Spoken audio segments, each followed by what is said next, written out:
It's been on the homework a couple times and nobody has asked me about it, so I think you guys are good, but let me just talk about it. Sometimes in a proof, they won't do givens and then say the word prove. They'll do it in like an if-then statement, like this one is. So anything that's with the if is your givens, and then anything that's after the then is your proof statement. No one's asked about it. It's come up a couple times on your homework, but I want to just make sure we go over it so we know 3 is congruent to 2 and AB and DC intersect. EF intersects AB and DC.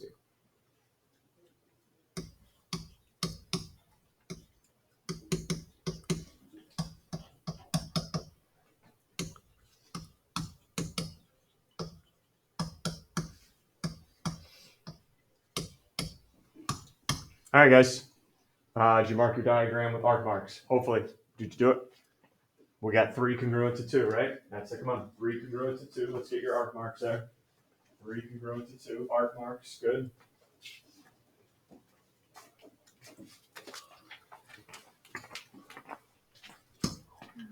Three congruent to 2. And now we have to get 3 and 1. All right. Look at 3 and 1. Are they supplementary? Right next to each other, form a linear. No. Are they vertical 3 and 1? Nope. So I can't just write, hey, they're congruent because they're this type of angle. So I got to get there though. I already know 3 congruent to 2. Are there any other 2 angles up here you know are congruent? Using the numbers. Using the numbers. Are there any other numbered angles up here that you know are congruent? And this is the theme here for today. Let's talk 4. Anything? Angle 2, angle 1. Yep. No. Don't tell me because that's somebody else. That's going to be somebody else. Yep. Angle 1 is congruent to angle 2 in this diagram. Look at them. Because we identify them as what type of angles? 4 again. I guess now you can. Vertical angles. And we don't say definition of vertical. If you're going to tell me they're congruent, you use the new fact, which is vertical angles are congruent.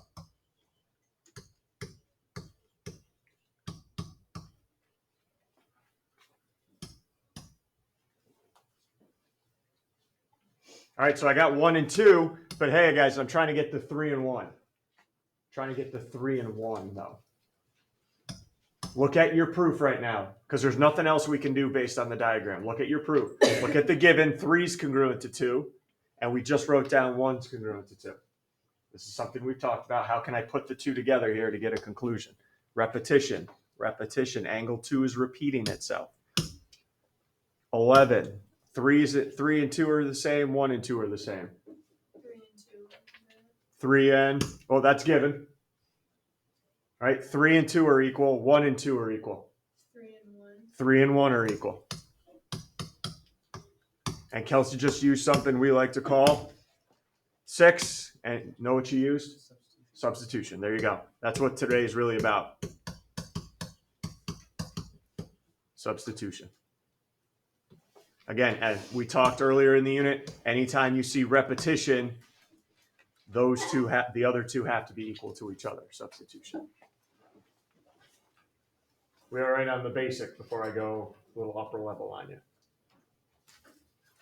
All right, let's see what we got. All right, go ahead.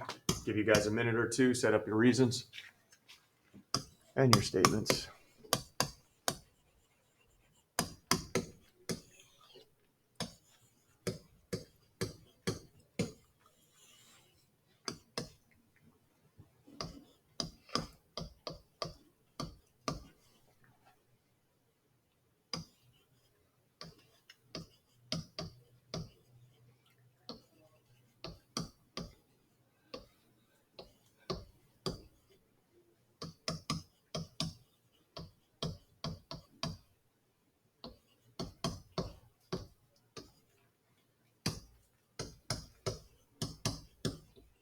And then make sure we're putting those arc marks on X and Y.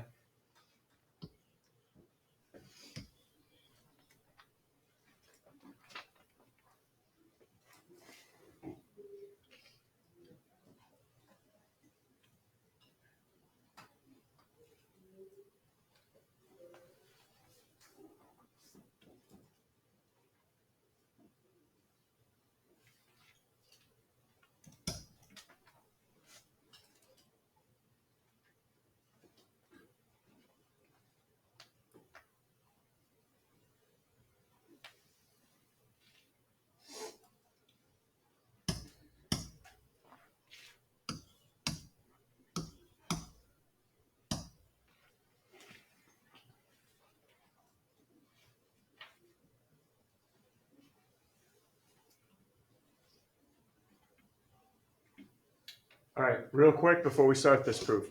Last week, I talked, anything I give it to you is for a reason. You're always going to use it. So it's kind of like, why did they give us AEB and CED intersect? All right, why would they give that to us? Here's why they gave it to you. We went over at the beginning of class, when two lines intersect, what are those opposite angles called again?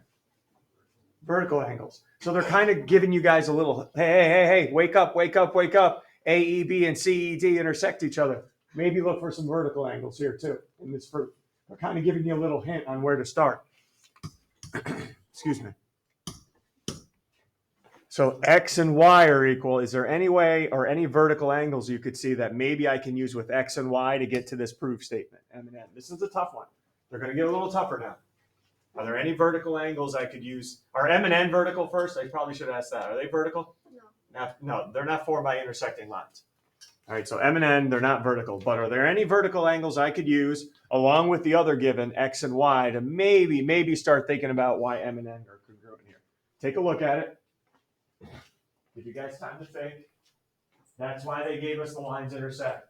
They're trying to push us to, hey, look for some vertical angles here.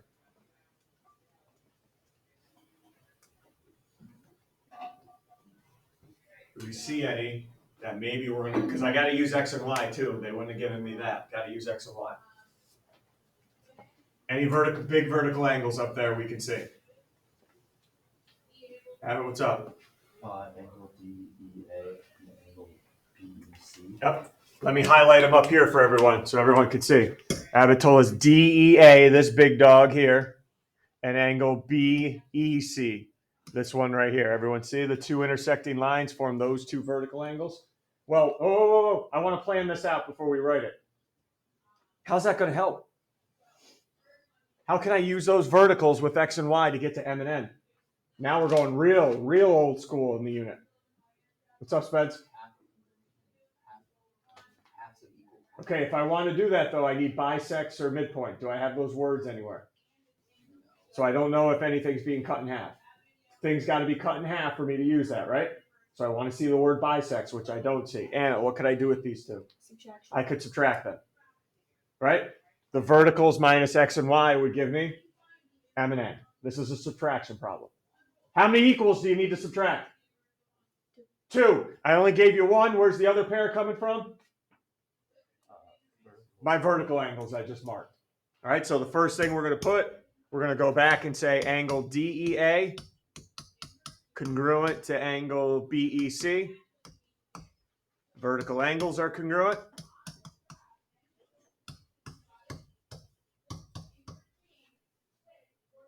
Then we'll say, hey, all right, I'm looking now. I got 2 pairs and I want to subtract them.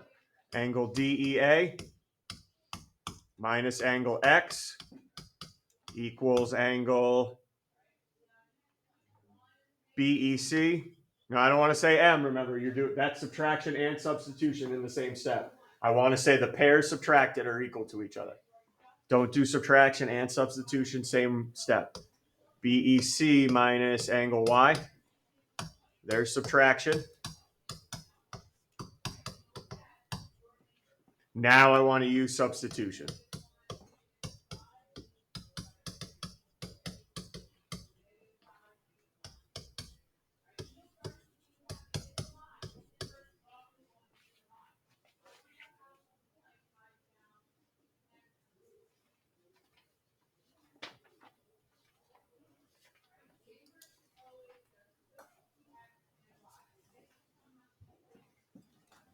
Tough proof. Not only did I use a new one from today with the vertical angles, but also subtraction.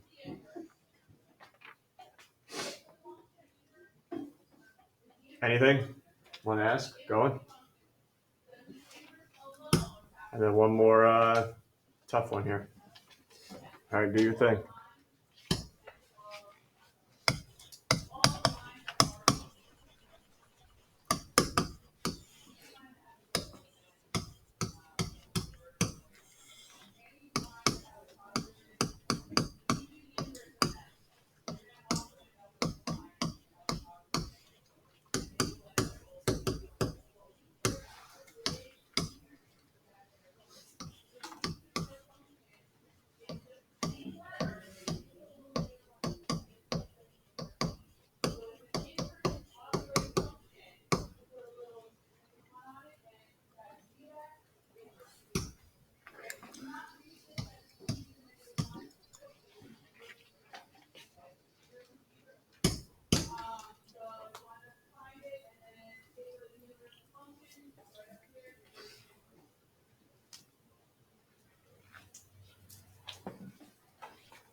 All right, we're gonna roll. This is gonna be a PhD lesson in how to use substitution correctly.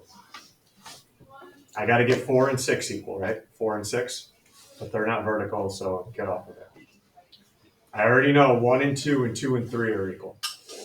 Anything else you can tell me is equal based on the givens or based on the diagram. That's what I want. I'm going to call a number here. Somebody should tell me either based on the diagram or based on the givens, a pair of angles that are equal. All right? Ready? Give me a pair of angles you know are equal. 5. Angle 1 and angle 2.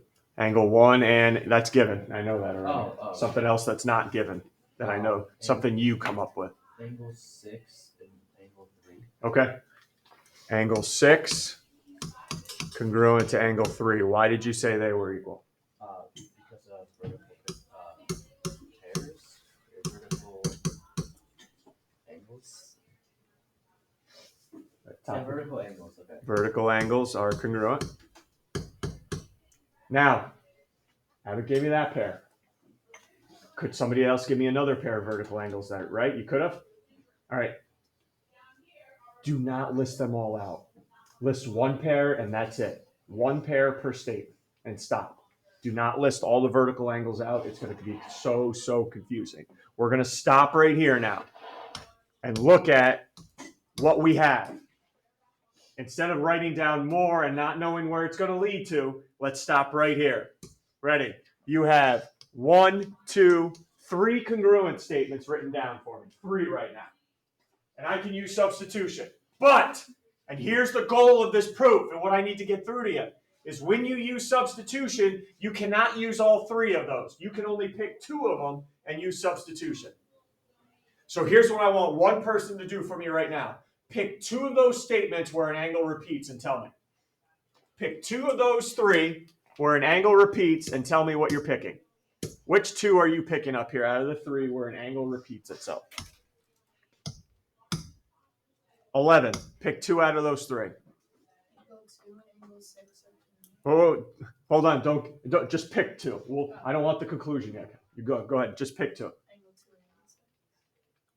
Oh, pick 2 out of these. I know what you're giving me the conclusion. I just want to know which 2 you're using these 2, I think. Yeah. Okay, that's all I wanted. All right. So we're going to pick those 2 because angle 3 repeats itself. Now do substitution. Okay, now let me go back to you. Which angles are equal? Angle 2 and Angle 2. Can everyone see why angle 2 and angle 6 are equal? All right, so angle 2 is congruent to angle 6 by substitution.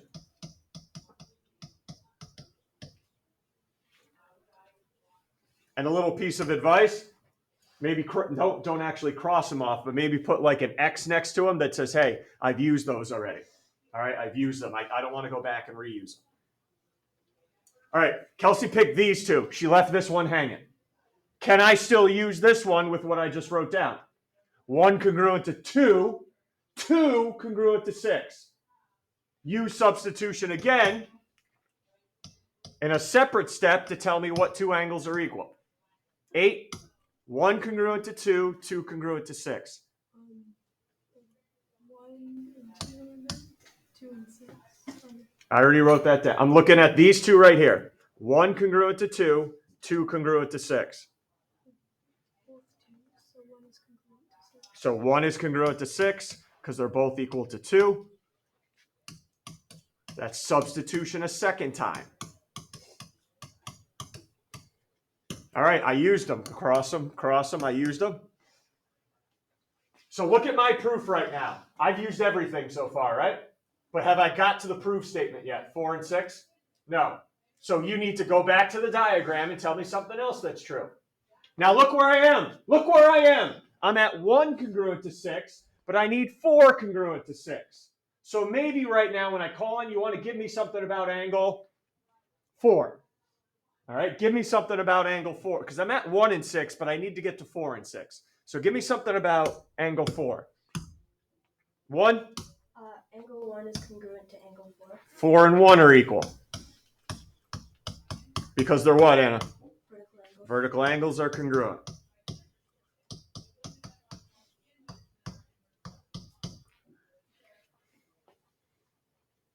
And now look at steps 4 and 5. 1's congruent to 6, 4's congruent to 1. Can you use those two and tie it up for me? 2, 1 and 6, 4 and 1. So, not here yet. Let's go to 9. 4 congruent to 6. And there we go. And that's also by substitution.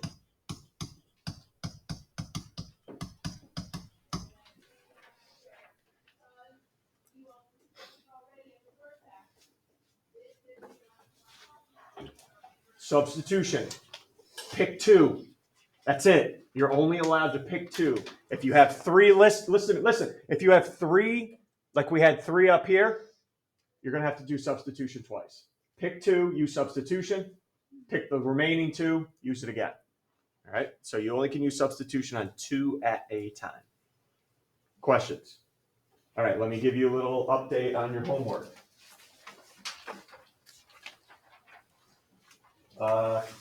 3 problems. Wow, I'm really laying it on thick. And I'm also going to get rid of number 3. Okay, you can get rid of number 3 tonight. So we're talking about 2 problems here, ladies and gents. 2 problems. And I will let you know number 1 should have 5 steps. Okay, number 1 it's a 5-step proof, not a 3-step proof. It is a 5-step proof. So if you can't get 5 out of it, let me know. So what am I trying to say here? You should definitely get this homework done before we leave the class today.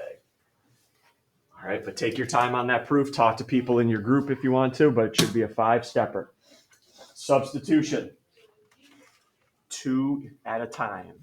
2 at a time. Once you use 2, put a little X